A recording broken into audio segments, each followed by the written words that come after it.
A very good afternoon if you're in Queensland. It's just gone after midday. I hope you're going to have a lovely lunch, unless you had one early. And for those in New South Wales and Victoria and other parts, except for WA, you have gone past our time. And you're probably 300 years in front. No, we are a very, very lucky state in Queensland. And thank you for joining us too for the Country Telegraph. Now, looking at some of the news, making news around Australia, Victoria's Pristine Dairy, which is Indonesian majority owned, has promised to pay 80 farmers for their overdue February milk payments by April 9 after securing a multi-million-dollar investment. But some suppliers have already walked away from that deal, which is some troubling times for those in the land. Now, fertiliser suppliers warn farmers there's absolutely no guarantees of urea supply as industry calls for urgent government task force to coordinate deliveries amid soaring costs. The fertiliser industry and farmers are urging the federal government to introduce a specialised national fertiliser task force to coordinate nitrogen fertiliser supplies and delivery to farms right across Australia.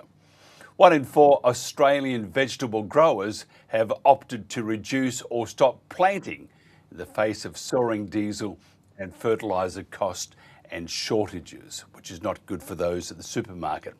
A snap survey of more than 200 veggie growers by peak industry body AusVeg showed 28% have reduced or halted their planting schedules. Goulburn Murray Water has issued a blue-green algae warning for Lake Eildon, urging the public to avoid contact with the reservoir. Warning signs have been installed at all major rec areas around the lake. And Lake Eildon takes a bit of a battering, but what a great asset it is for Victoria.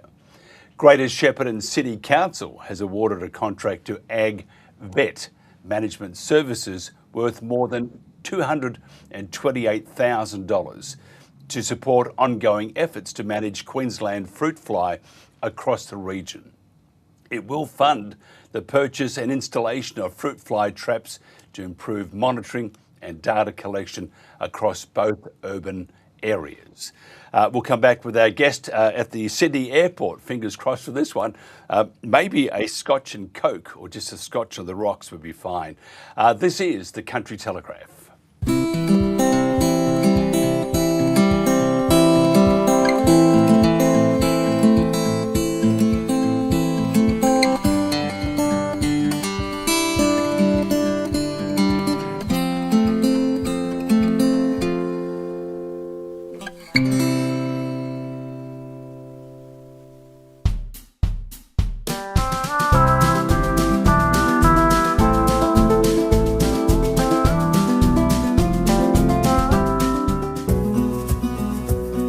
So Wild Mountain straddles a ridge that runs up to the McPherson Range, which runs east-west, and that's the New South Wales-Queensland border. We want to move people. We want them to be engaged with the natural world and to realise that there is a place where you can come, where you can get back in touch with nature, be with like-minded people who are interesting and varied from young and old. It's really amazing to be here on the ground with incredible organisations like Wild Mountains. They're really the backbones of communities. So we're really proud to be able to support organisations like this to withstand disaster risk that they might face and continue to do the good work that they do into the future. In 2019, the fires came to within about 12 kilometres, and if we need to evacuate, we have the potential for leaving and turning on a sprinkler system that allows the water to keep going for at least 8 hours to keep the buildings damp and stop ember attack, which I think is wonderful. And I think that RSEQ helping support the community in that, I think is great.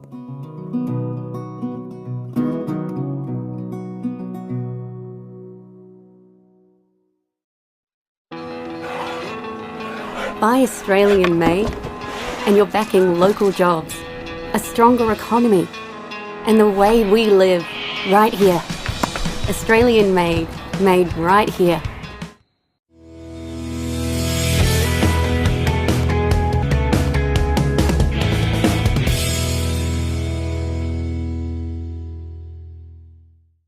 And welcome back to the Country Telegraph. Bronwyn Petrie is a board member for New South Wales Farmers. Now, Mrs. Petrie and her ex-husband, Bill, a fifth-generation farmer, and their son, Tim, breed beef cattle, harvest timber, and run a tourism venture on their 5 family-owned enterprises south of Tenterfield.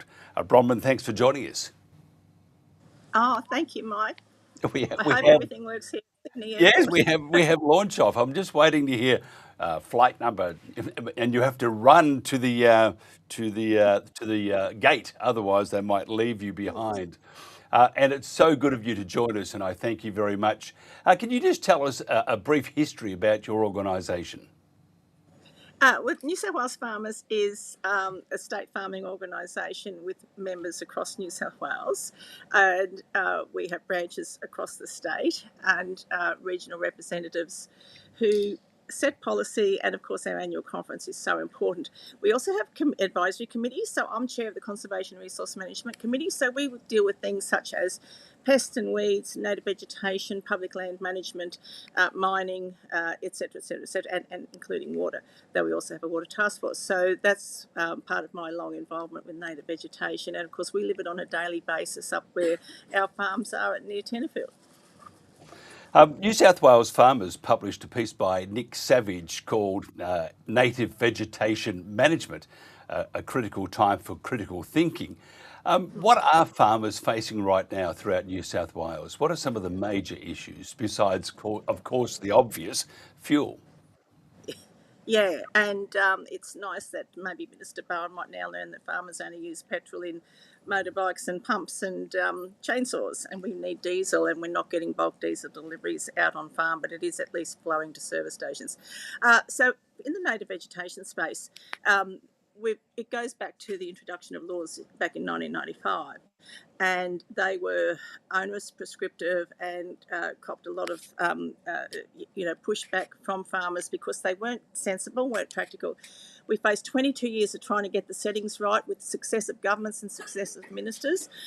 Finally, in 2017, some codes of land management practice came into being, and while still very restrictive, there is some flexibility there to be able to deal with some of the ongoing problems that have caused not just productive issues, but really bad environmental issues, such as the invasive native species. Invasive native species or invasive native scrub is where you get a thickening, an unnatural thickening of bush in open space, and it changes the dynamics altogether. You lose your woodland birds, etc. You end up with no ground covers, and as a result, you get erosion, you get no habitat, etc. So there's a variety of things in those codes. There was a review last year that we're still waiting on the outcome for that, but there was some recommendations there that are quite concerning, such as reducing our 15-year permit time down to 3 years or 7.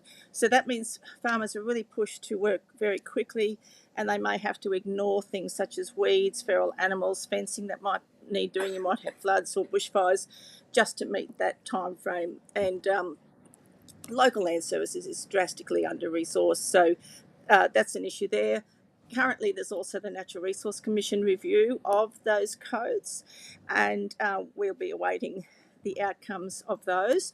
Unfortunately, we're finding, particularly like just recently, the Wentworth Group report, people are great at looking over the fence on private land and saying how they think this should all be done for public good. Well, farmers, we don't go out to destroy the environment. Every day we want to hand that farm back, onto our kids. As you said, my son is 6th generation, and it's we take great pride that we can combine production and conservation hand in hand. So government interference that restricts that ability and causes perverse environmental outcomes, let alone productive outcomes, is not helpful. Yeah, I'm intrigued, and New South Wales is not a Robinson Crusoe here. If you look right around Australia, state or federal government, there used to be an ad in the States when I lived there, and there was this old granny, and she says, walking into a hamburger store, "Where's the beef?" Well, in this case, with the government and New South Wales, what's their beef with farmers? And they're not all that friendly. They're not all that supportive to the farming industry, unless they walk into a supermarket a supermarket near Kirralee or near the in North Sydney or somewhere like that. You know how it is, and they haven't got any food. So then they will realise that farmers are not just an afterthought. Farmers, because of food security and the moving forward of this nation, are very, very important. So what's the beef with state government at the moment with your farmers? I just don't understand that. Look, unfortunately, there's some people within the bureaucracies, not necessarily the politicians, but within the bureaucracies, who are still stuck to the ideology of command and control, and they really hated losing some of that control back in 2017 with that code legislation that came in. And we're not communist China. This is a democracy. This is freehold land, etc. And metropolitan people are fabulously supportive, in times of drought, etc. But there's this disconnect, and they're easily influenced by the headlines that go, "Oh, rampant land clearing," without drilling down and finding out that this so-called rampant land clearing is predominantly land management of existing native veg, just like weeding your garden. Over and over and over, you're removing regrowth and thinning, timber out. 60% of that is actually in ground covers. And it's not all native. So the stats are wrong. The message is very emotive. It makes people think that we're clearing the Amazon, and we're not. We're managing land for food and fibre production, and we're also providing habitat and environmental outcomes and good water, all that kind of stuff for the community good as well as our own. And unfortunately, with the drift to the cities, you don't have people necessarily going out on farms like they used to and understanding food and fibre production as in years past. So we've got to sell that message to people so they have a better understanding and not to believe the dramatic headlines. What advice are you giving to your members? Because, I mean, the last thing they want, and it happens all the time, has been happening since Adam was a boy, but state or federal government loves giving advice from the bureaucrats on how you should manage your acreage, your land, and they have got no idea. I mean, the closest most of those have come to some veggies or a sheep or whatever is at a fairly toffee restaurant or a McDonald's hamburger joint, because they don't know much about it, do they? They don't know, yet they're willing to put their beak into a farmer's life and tell them how to run their piece of land. Very frustrating. So, what advice do you give those then to the guys, people on the land? I mean, do you say stock up your 12 gauge? Do you say stock up your 12 gauge? Have that ready? I don't know. No, we don't do that. And we certainly don't have belt-fed shotguns, which do not exist but are currently banned in the new legislation. They do exist in some war games on the computer, but certainly not in real life. Oh, that's right. Of course not. That's a different story. So we want our farmer members to tell the story. At the moment, get me photos of what they're dealing with. So that we can get those to the people in the decision makers who don't understand because they haven't been out there, they have not seen it firsthand. And, you can't be green if you're in the red. And, I remember being on committees and some people thought that we lie awake at night deciding what tree we're going to kill the next day. It's just so absurd with the reality of life on the land. And we have to get that message across. We need that advocacy. We need people to join New South Wales farmers so that we can get that word into the decision makers and in fact to the community so they have a better understanding of what happens out in the food and fibre production of this state and indeed Australia, because it is so important. As we've just seen recently, we are an island. We have to be more self-sufficient. Look, I can remember one day one of the bureaucrats said, look, we want all riparian areas fenced off, creeks, rivers, everything. I said, well, how are the native animals going to get water? And they said, they'll get it from the troughs. And I said, how's an echidna going to get up into a trough and have a drink? Oh, I hadn't thought about that. You know, it's this impracticality with some of it, and it's a lack of experience. And I remember I worked with timber communities for a while, and we used to take Canberra bureaucrats out to see what happens in the forest. It was a complete eye-opener to bureaucrats to actually see firsthand what was happening. It's very sad, isn't it? What about the penalties for native vegetation clearing?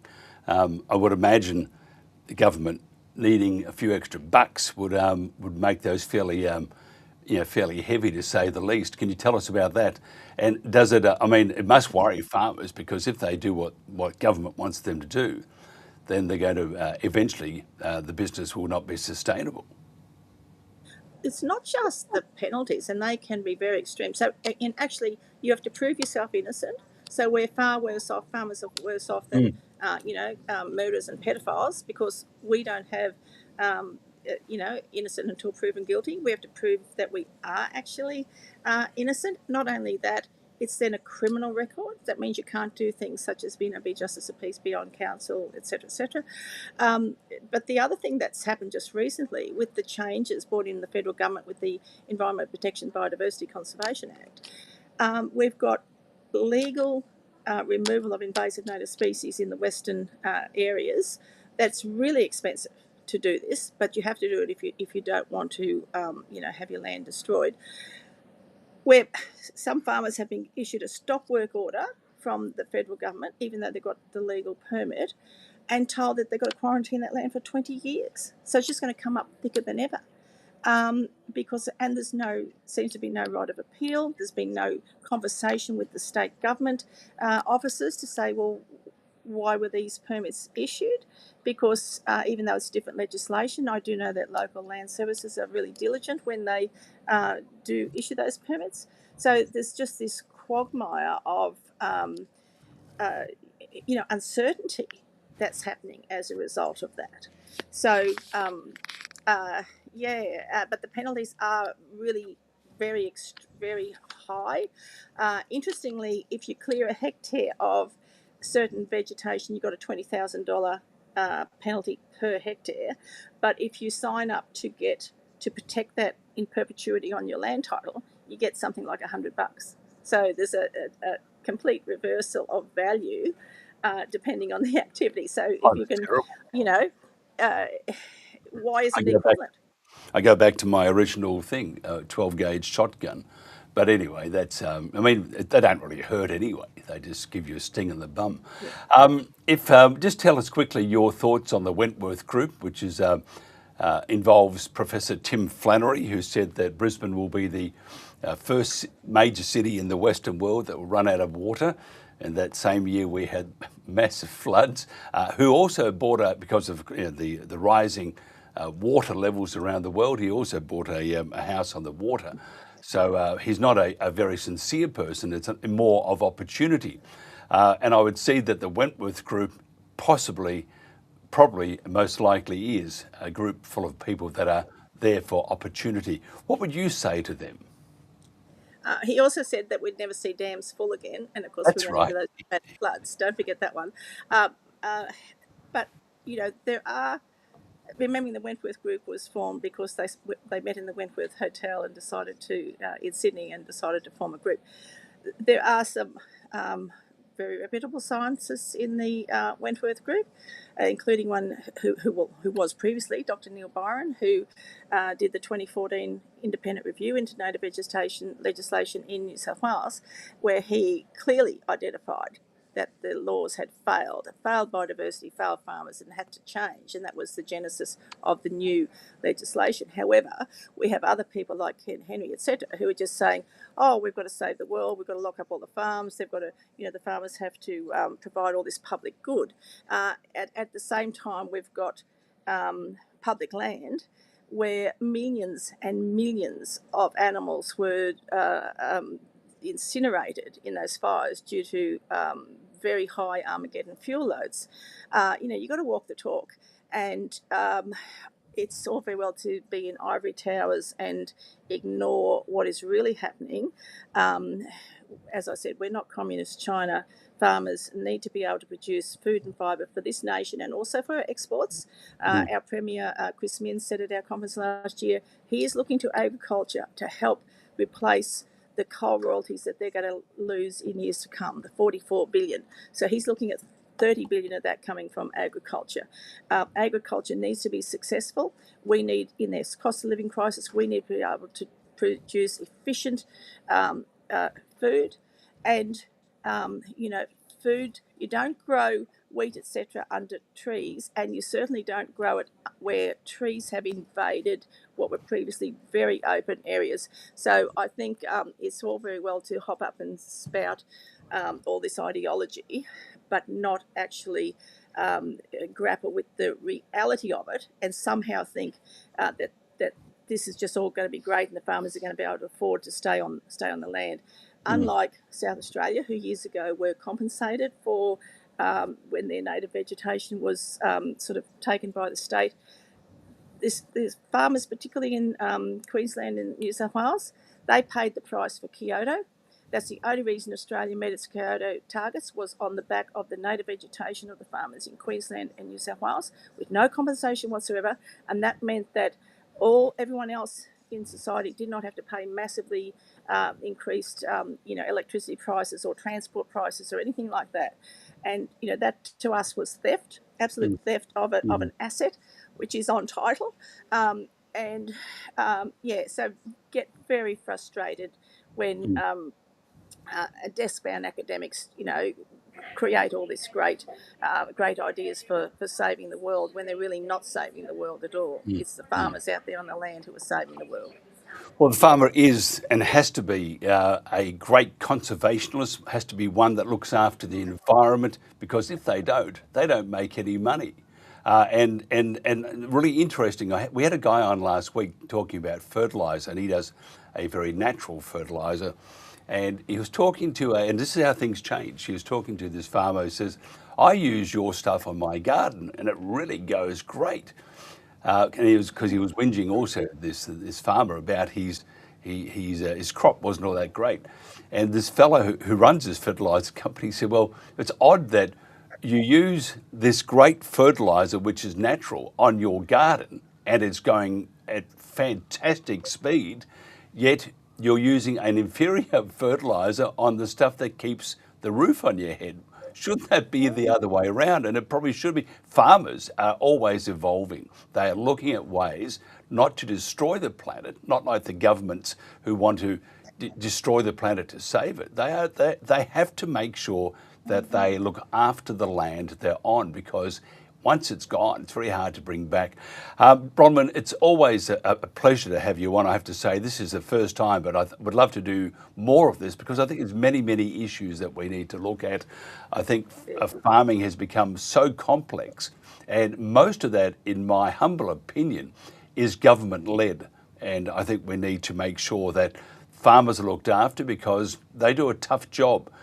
To get up in the morning early and to finish late at night, and to work, because my dad was a farmer, and to see that Mother Nature could turn against you in an instant. And what you have to do is get up again and fix it and look forward to the next year. So it's a great life, but it's a very, very tough life too. And I think we need to show farmers and rural and outback communities that we do love them, and they are important for this country to move forward.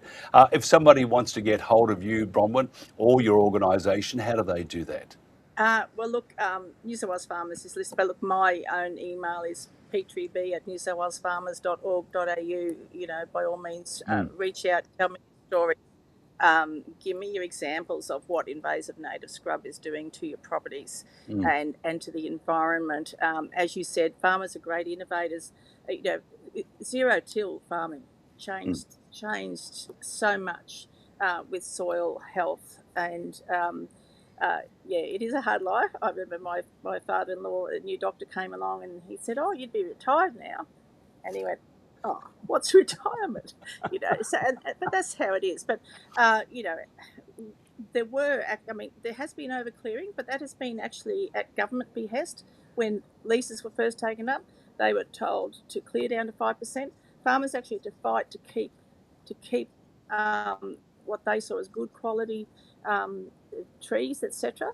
But we have big open plains, we have open woodlands, etc., doing grazing, and of course you can't grow crops except in open country. So it's a mixture of both, and we have to do the best we can to have the best practices, implement those, and grow really good food, really good fibre, and keep this country rolling along. Thank you, Mike. Yeah, fantastic. Have a great flight. Thank you so much for your time. Well, And we'll I'll do be this back to again Armidale shortly. in a 2.5-hour drive home. Keep that drinking down to minimal on the plane. Yeah, Take care, Bronwyn Petrie. will do. Thank you. Thank you so much. Bye. This is the Country Telegraph.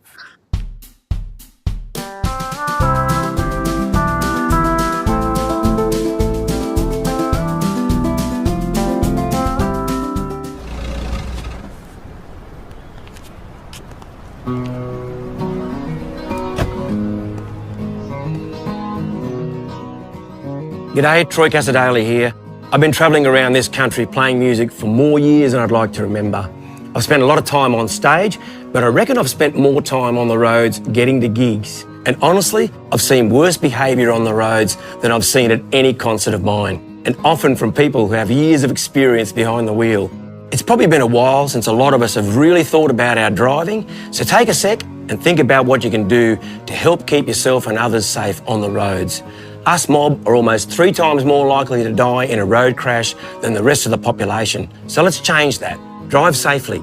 Don't get distracted by the phone or others in the car, or get hot-headed or any of that stuff. You wouldn't do inconsiderate things outside a car, so why do them in one? Don't let a car change who you are. Safer driving starts with you. What is sunburn? Sunburn is a sign that we've had too much sun. So when we get too much UV on our skin is damaged and the cells become inflamed and they become red. And that's sunburn. Sometimes it can peel, sometimes it can blister even. And it's a sign that our skin cells are damaged. And that damage in time can cause skin cancer.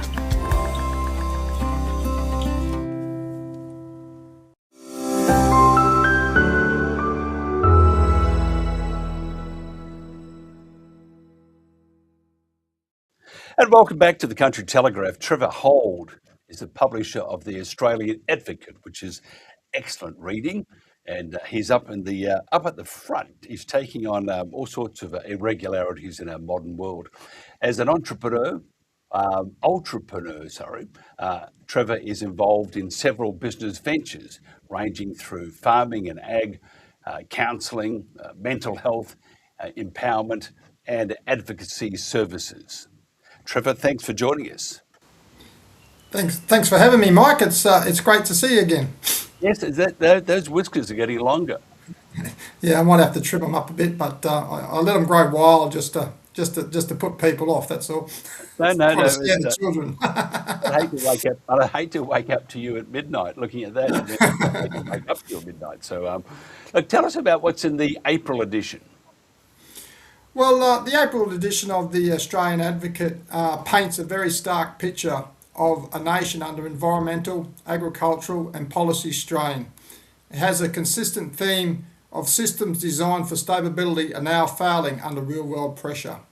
So we touch on environmental issues, agricultural issues, economy, law and civil liberties, politics, sovereignty and public health. So it's a quite diverse range of stories across the entirety of Australia, from Darwin ports to South Australia algae, even far north Queensland to the yellow crazy ants, and a lot of issues in between. Yeah, those ants. You got ants. Remember that ad where that girl had the ants crawling up her? And if the state government saw that, Queensland state government saw that these days, they'd spray her. Let's get rid of those pesky ants. You know, it's amazing, those little horrors that run through your imagination. Tell us about your thoughts on this farm crisis. Some of the main points have been raised: crop production down. What else is there? System shock, diesel stranglehold, fertiliser trap, supermarket and food shortage, path to recovery. My own bit there is, why the hell would you be a farmer? Yeah, it's interesting, and it's no secret that farming is quite draining on your overall well-being and health. And they're highly represented in suicide statistics across Australia. In Australia, 9 people every day, according to the Bureau of Statistics, that was published in 2024. So 9 people every day die by suicide, which is quite alarming, and a high level of them numbers can be attributed to regional areas who face a lot of difficulties that a lot of metro areas don't have in regards to managing some of these farming issues and regional communities. So it isn't easy, but often a lot of these people, it's in their soul. It's not really a lifestyle, or it's not really a choice that they make. It's just who they are. So I feel that it's important to support these people to be the best they can be, and to manage their land and their community in the best interest of the environment that they work in.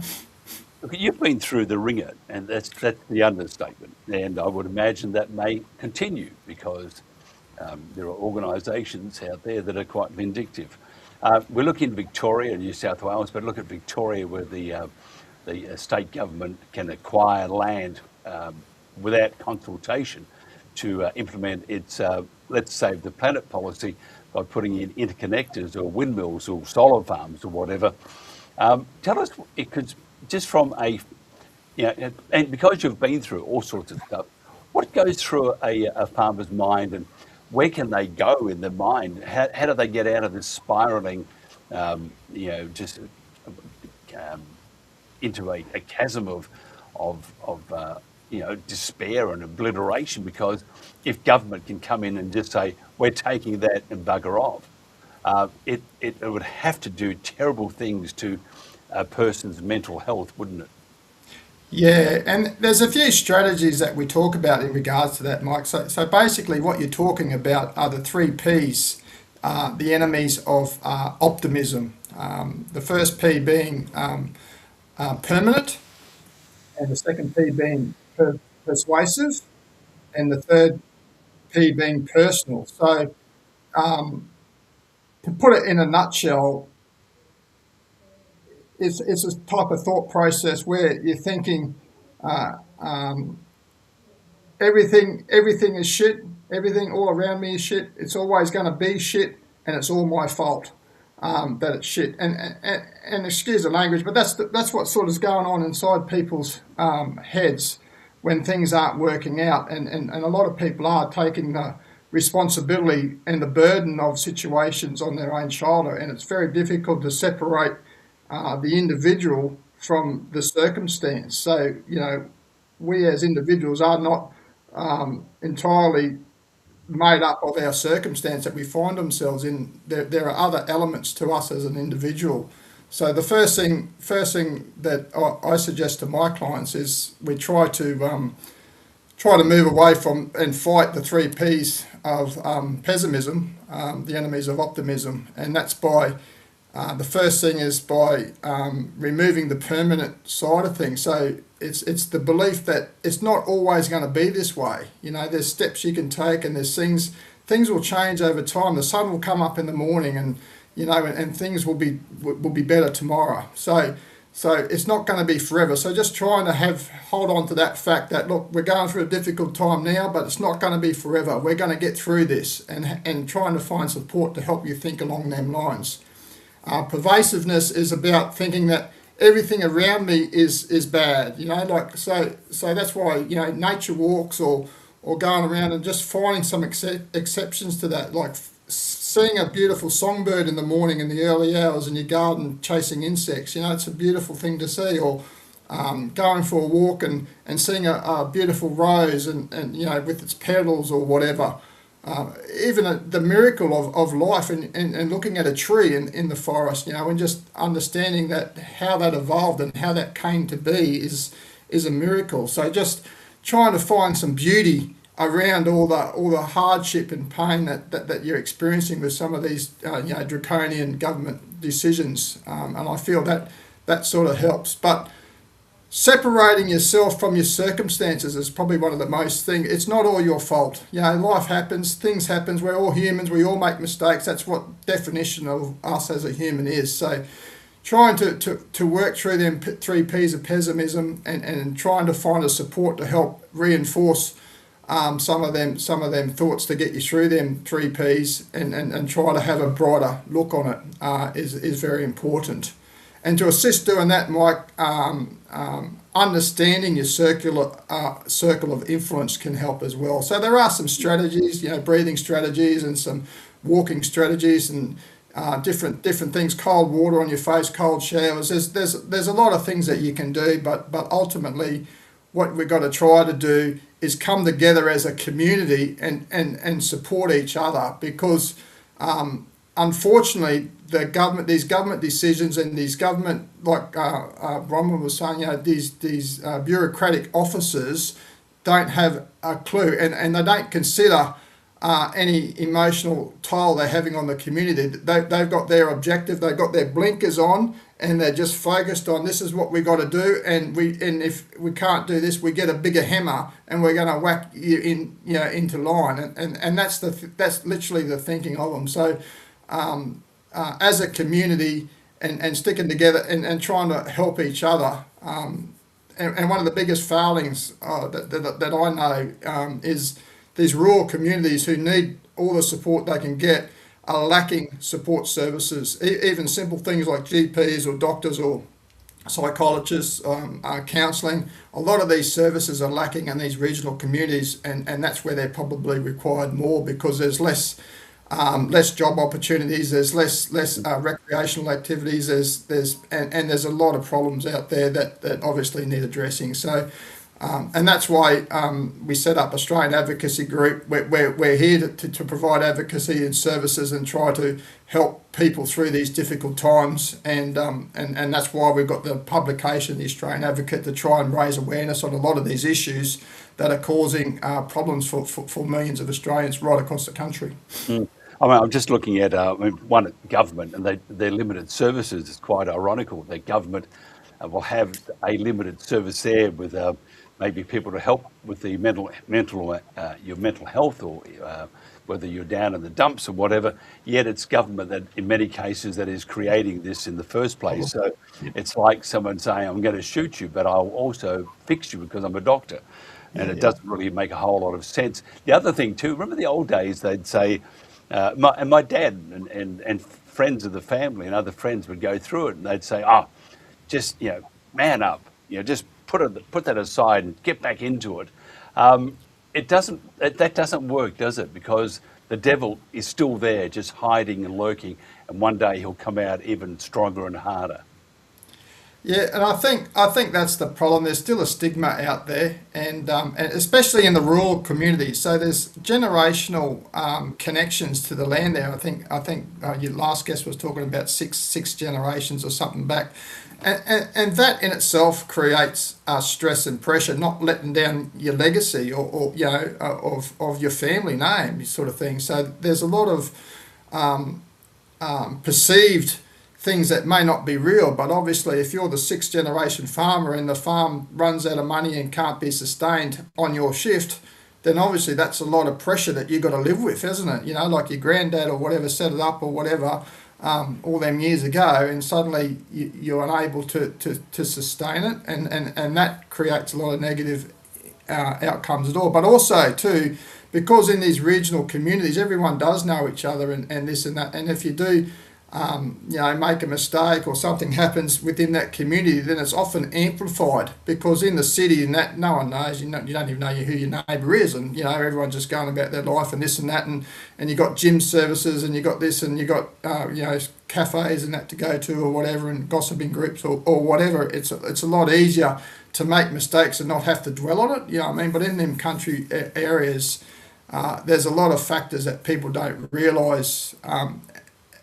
are an issue, even to the point where, for example, in the city, your husband and wife can go to professional, earn good money in professional capacity, because there's babysitting services or daycare services, or there's ways that you can manage your children a lot easier in regards to there's just so many services there that you take for granted. But in these rural communities, often you're really dependent on that farm to generate the income for probably your whole family.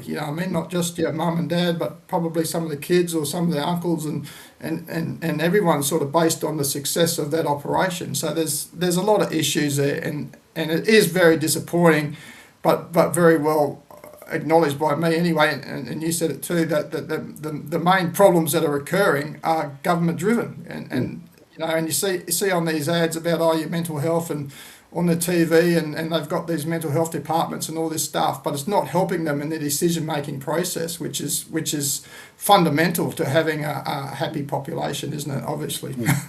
How do they take on government, though? I mean, when that's probably the largest organisation in Australia, whether it's state or federal, even local.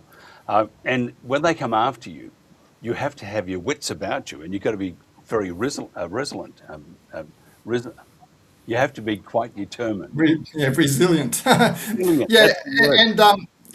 And I suppose that's where I'm a little bit blessed, because I did do my Cert 4 in mental health, and I've done my diploma in counselling. I just completed my Bachelor of Psychological Science, and I'm just starting my Masters in Human Rights and Social Advocacy. So obviously you build up skills and you build up abilities to go through it. But as you know, Mike, I've been involved in this fire ant campaign now for over 18 months, going on 2 years now probably. I've been arrested. I was assaulted by police, tackled in my own backyard, handcuffed, and been going through the court process as we speak. I've gone to court about 8 times or whatever on obstructing police charges, and I'm trying to deal through that. But in the meantime, I'm still focused on solutions. It's not enough just to say you don't like what the government's doing or this and that. I'm a firm believer in coming up with solutions and trying to find alternatives to what's causing all the drama. And the biggest thing that I'm driven by is my community. So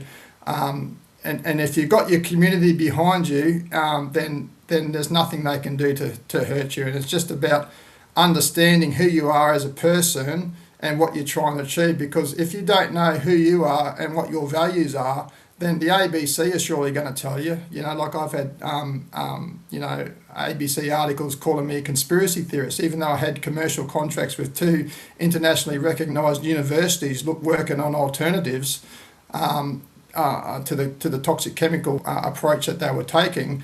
The ABC still called me a conspiracy theorist, But because I know who I am, other people can't define me. Who are they to define me? They don't even know me, yet they're giving me these labels.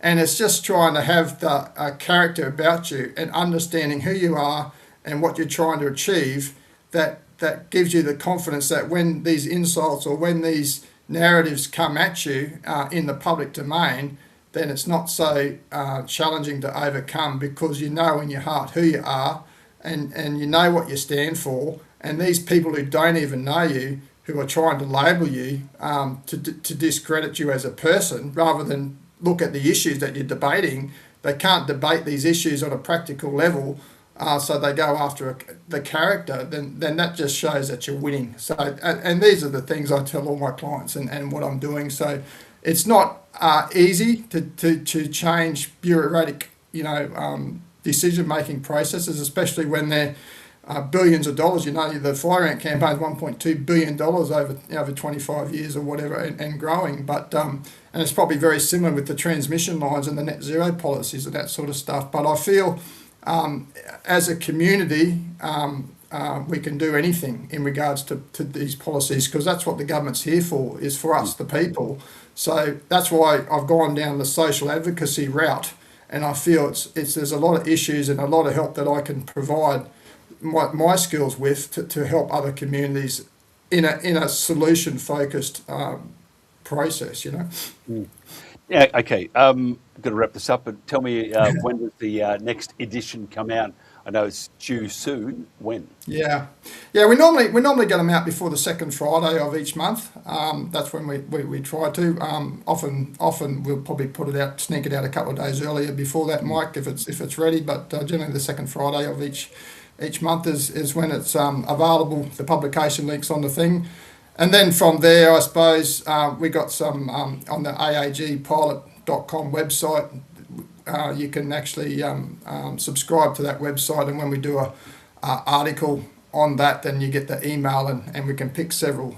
We do regular posts of different stories and that to people, and also keep up to date on some of the campaigns that we focused on. As at AAG, members get to decide what they want to focus the efforts on in their campaigning and what's important to them. So it's important, if you've got any issues or you've got any campaigns you want to get off the ground, then you can join up AAG, and we can certainly have a look at voting and getting them campaigns across the line to move them forward as well. You're doing a great job. I'm sure you'll go to heaven. Although I just heard from St. Peter, he wants that stuff. And again, Merv Hughes, he's going to take out a lawsuit.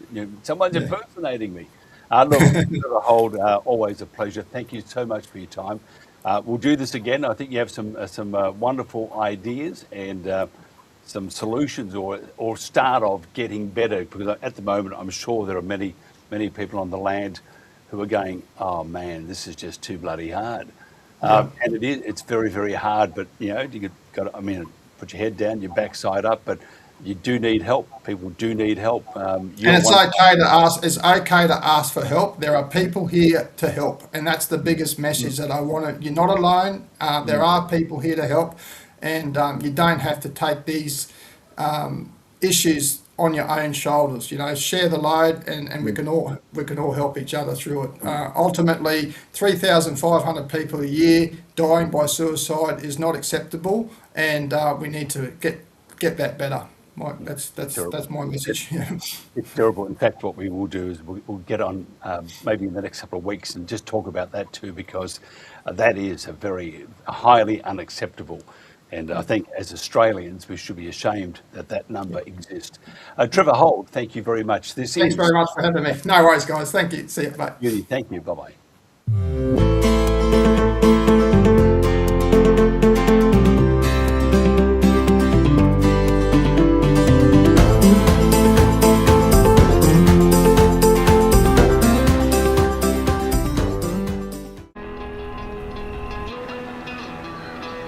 Australian made means made right here in Australia. But it's more than just where it's made. It means made by Australians, backing local businesses and jobs. Made for the way we live, right here. It's why buying Australian made just feels right. Australian made right here.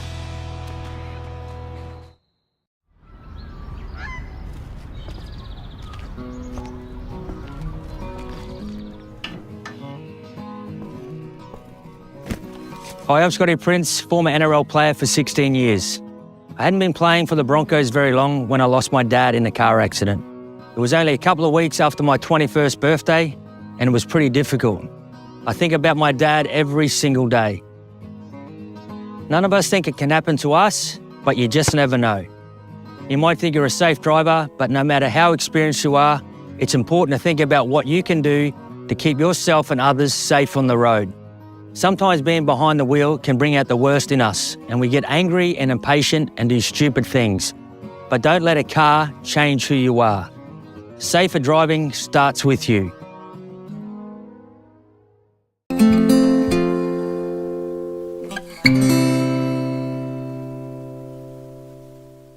Too much rain has forced organisers to cancel this year's Birdsville Big Red Bash. The Outback Music Festival on the edge of the Simpson Desert can now not go ahead because the site's been flooded.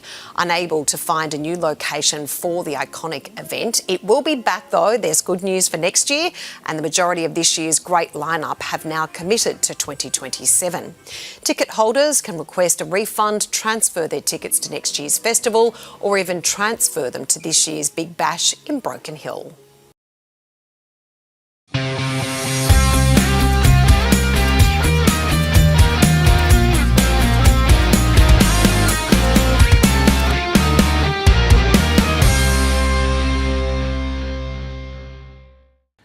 And welcome back to the Country Telegraph. By the way, the scene behind me is a magnificent part of New South Wales. It's Eden, and if you've got yourself a few bucks, probably a mortgage to get some juice in the car, maybe that's a place to go.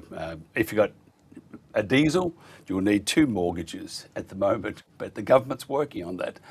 It was announced with sadness that an epic annual event in the outback, the Birdsville Big Red Bash, truly, it's been on, I don't know how many, every news bulletin would have this on, and it looked like a lot of fun, except for some of our city slickers in those days. It's like, oh, there's dust and dirt and blowflies.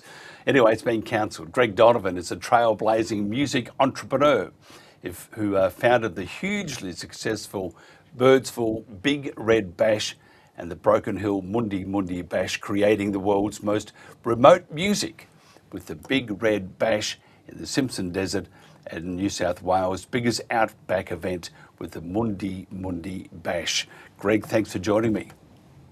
Hey Mike, nice to join you.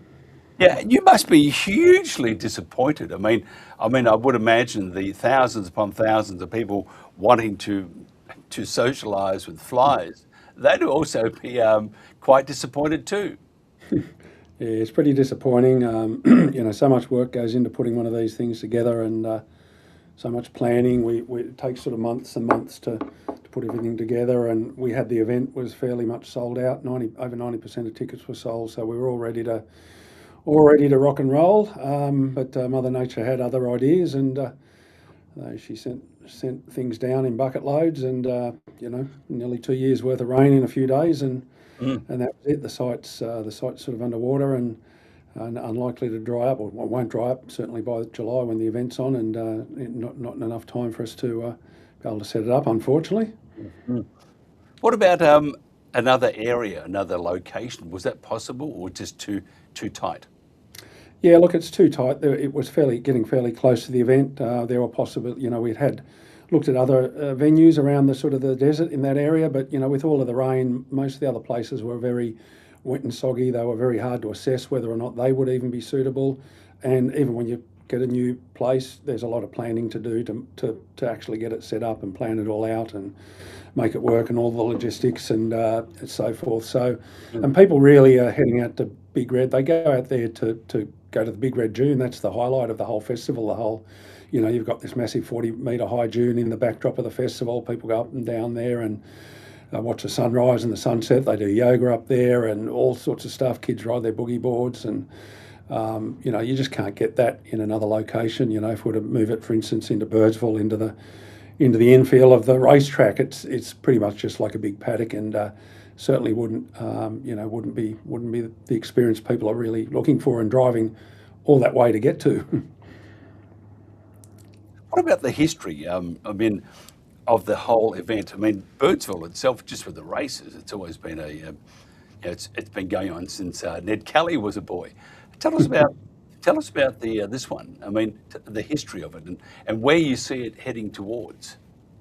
Yeah, well, the history. We started this off as a very little event back in 2013. There was no real intention to create a big music festival. We were doing a running event, raising money for charity for type 1 diabetes, and which my young son Stephen has, and we had John Williamson out singing a few tunes on the dune to keep the runners and the volunteers sort of keep their spirits up, and everybody said, wow, that's great, having music out here in the desert, that's so different. And so that sort of twigged the idea of, well, maybe we should do something with that. Maybe we should sort of set up a little mini festival, have a couple of artists out here and have some music in the desert. And we did that the following year, and people liked that. More people came, and it just sort of evolved from there. It just got bigger and bigger. The word spread. We kept putting more and more effort and more organisation and more art, more production and more artists. And one thing went to another, and before we knew it, it was a 10,000 person festival.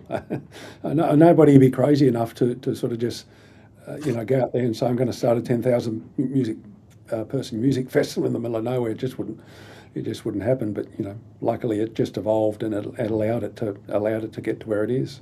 Yeah, I have to say that's it's really Australian too, isn't it? I mean, you can't get anything, as they would say, anything more fair dinkum. And it's will go down, history of being one of the great events. This year, not happening.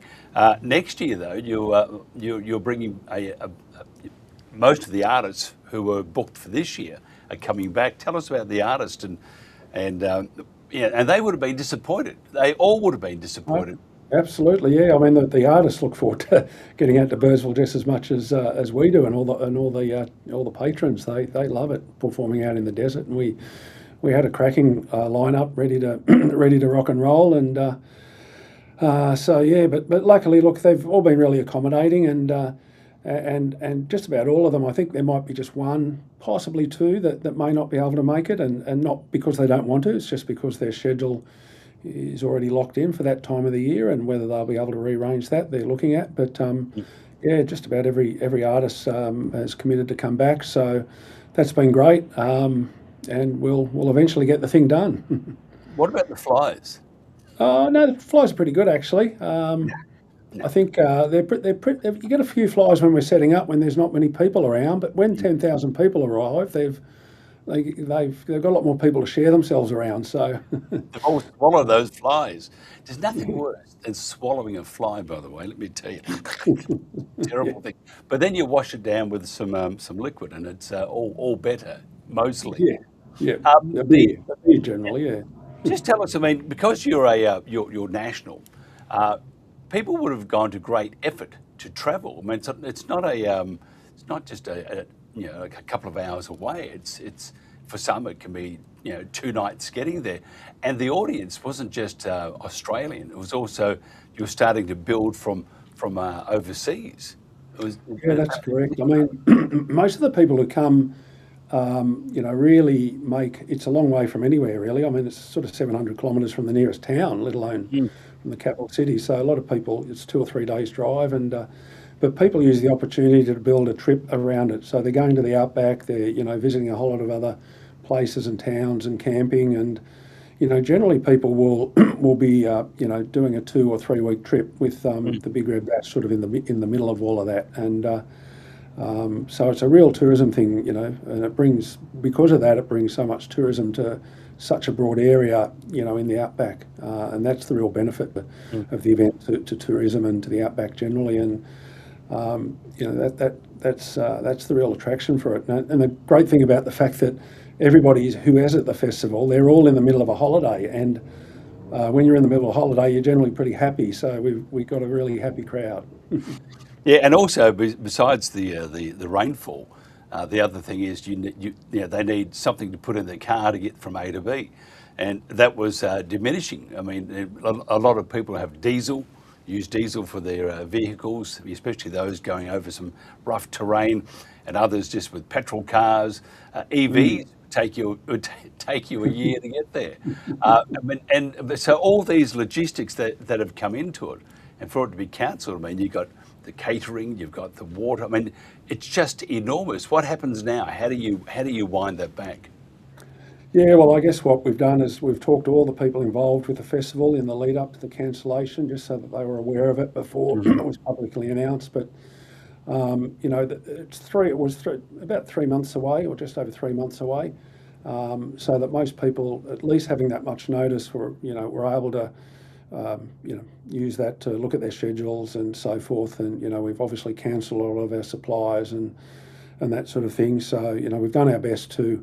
It costs a lot of money to put a festival out there, so we've done our best to try and reduce the amount we've had to spend on a festival that's actually not going ahead. So but we have spent a lot of money already getting the thing up and going, and paying deposits for all the artists and doing all the planning and buying a whole lot of stuff, and hiring charter planes, and on and on it goes, paying our insurances, and there's a lot of spending that goes on, and before a festival. Most of it happens before the festival, and once the festivals happen, then you earn the money from the tickets you've sold. Yeah, it's pretty disappointing too. I mean, the amount of work that would have gone into it. But you've got another one, I think it's Mundi in Broken Hill. I mean, which probably has just a little more life than Birdsville. Tell us about that one. Yeah. Well, it's actually Mundi rather than Mundi. It's pronounced Mundi. I'm from Mildura. We speak different.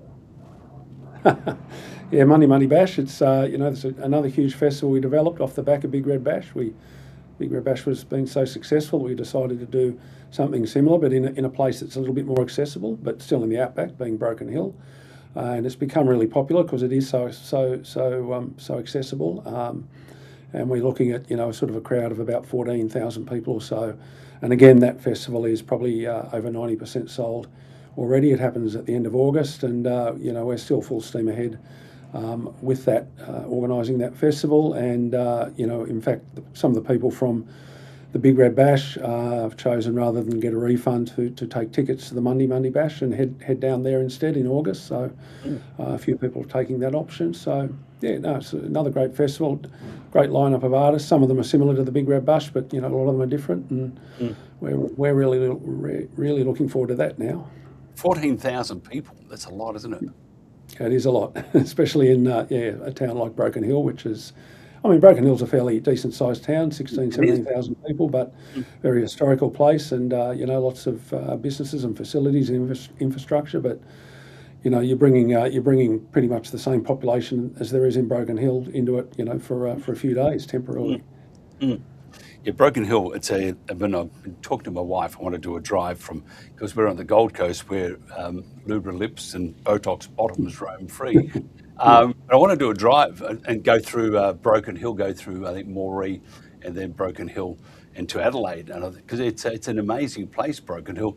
And the people, and I lived in Mildura, and we used to drive to Broken Hill, and I used to think there's not much here, and I still think the same thing, but it has this particular beauty about it, doesn't it? Yeah, it's a real historic place. It's beautiful outback sort of vibe. You've got all the old history. You've got a lot of art in town. There's a real hub for artists and art. You've got the outback side of things. You can head out to Silverton, the old mining town, and check all that out. That's really super interesting. And up to the classic Silverton Hotel, up to the Monday Lookout to look across the vast Monday Plains, up onto the line of load to the Miners' Memorial, and look down over the town, and so many great pubs and restaurants and places in and around Broken Hill. It's definitely somewhere you can spend quite a bit of time at. Yeah, I totally agree. It's going to be a good one. I was just thinking as we were talking, it'd be nice. What's your internet, Bob? We'll get Starlink anyway. So, yeah, sort of because I like to do things a bit differently. Maybe we can chat about us popping down there and doing a whole bunch of shows live from there. It would be absolutely amazing, but you have to keep those flies away. Yeah. Oh, it's not too many flies. We really haven't had too many dramas. I think in August, you're right. Monday, it's been pretty good there, really. They hang around, they follow me like, there he is, terrorise that bugger. If somebody wants to find out more about, let's talk about Monday, because it's in August, where do they go and how do they do that? Yeah, I guess the easiest thing is to Google up Monday Bash or go to the website, Monday Bash. We've got a huge amount of information on there particularly for first timers who are trying to find out about it, looking at how to do it and how it works and everything. So, yeah, I reckon that's the first point of call, is to head to our website. It's got everything you need there, and gives you a good idea about what it's about. Gee, it would get pretty cold in winter, wouldn't it, at night? It gets to about, generally on winter, it's 7 or 8 degrees. That's nice rugging up weather. So yeah, it's too cold. Nice. Flies. But it's fantastic. In fact, what we need to do is talk more about this, because I think it's important. I think it's important for communities. And these sort of things bring not only the local community together, it brings everybody together. And we certainly need a bit of positiveness, don't we, at the moment? We do. It's things are a bit bleak at the moment, and I think it's a great place for Australians to come together from every corner of the country, and put all the day-to-day stuff behind them, and just focus on being with each other and having fun in such a great environment. So yeah, it's a bit of an escape really from life's too short. It is way too short. Greg, thank you so much for your time. Let's do this again in the not too distant future and talk about Broken Hill. And Monday, not Mundi. Mundi is not bad though. It does. It sounds like I'm from the middle of Australia. Mundi. Thank you so much for your time. This is great the Country Telegraph, and if you can, and tickets are still available. Is it right? Tickets are still available for Monday. Yeah, as I said, it's over 90% sold now. So they will go at some stage, but there's still some available. Good on you. It's I'm jealous, except for the flies. Take care. Thank you very much for your time. This is lovely the to Country chat. Telegraph. If you're going to do something in August, head down to Broken Hill, and we will have more information later on about that. Catch you tomorrow, commercial break. I'll come back and I'll say goodbye to everybody. This is the Country Telegraph.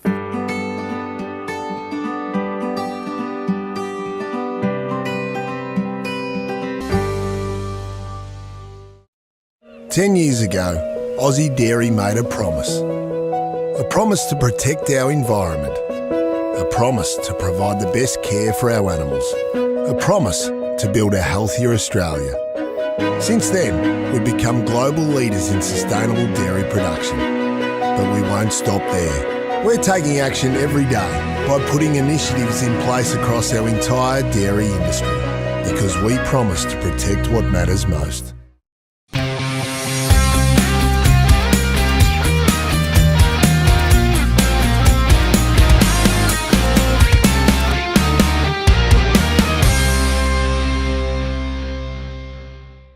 And that's it for our show today. Thank you so much for being part of it. Had some great guests on. Monday. I reckon that'll be what happens in Monday stays in Monday. Need I say any more? But what a great event that is, and we will talk more about it.